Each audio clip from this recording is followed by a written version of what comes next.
do the nations rage, and the peoples plot in vain. The kings of the earth set themselves, and rulers take counsel together against the Lord and against his anointed, saying, Let us break their bonds in pieces and cast away their cords from us. When it was day, the Jews formed a conspiracy and bound themselves under an oath, saying that they would neither eat nor drink until they had killed Paul. There were more than 40 who came and formed this plot. They came to the chief priests and elders and said, We have bound ourselves under a solemn oath to taste nothing until we have killed Paul. Now therefore you and the council notify the commander to bring him down to you, as though you were going to determine his case by a more thorough investigation. And we for our part are ready to slay him before he comes near the place. But the son of Paul's sister heard of their ambush, and he came and entered the barracks and told Paul. Paul called one of the centurions and said to him, Lead this young man to the commander, for he has something to report to him. He who sits in the heavens will laugh. The Lord shall hold them in derision.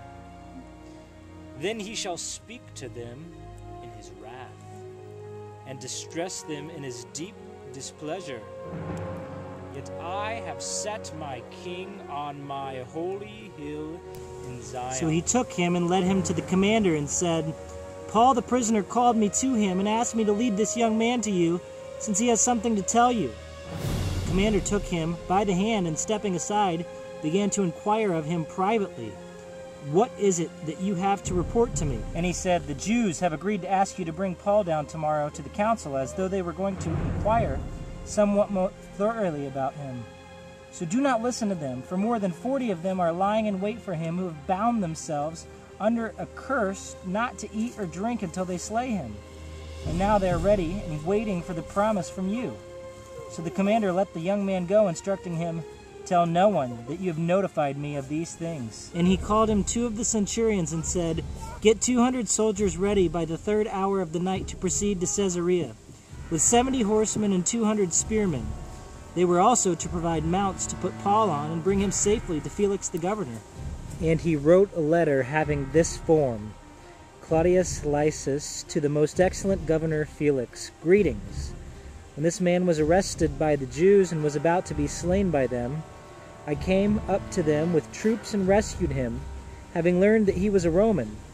And wanting to ascertain the charge for which they were accusing him, I brought him down to their council. And I found him to be accused over questions about their law, but under no accusation deserving death or imprisonment. When I was informed that there would be a plot against this man, I sent him to you at once, also instructing his accusers to bring charges against him before you. So the soldiers, in accordance with their orders, took Paul and brought him by night to Antipatris. But the next day, leaving the horsemen to go on with him, they returned to the barracks. When these had come to Caesarea and delivered the letter to the governor, they also presented Paul to him. When he had read it, he asked from what province he was. And when he learned that he was from Cilicia, he said, I will give you a hearing after your accusers arrive also, giving orders for him to be kept in Herod's praetorium. Serve the Lord with fear, and rejoice with trembling.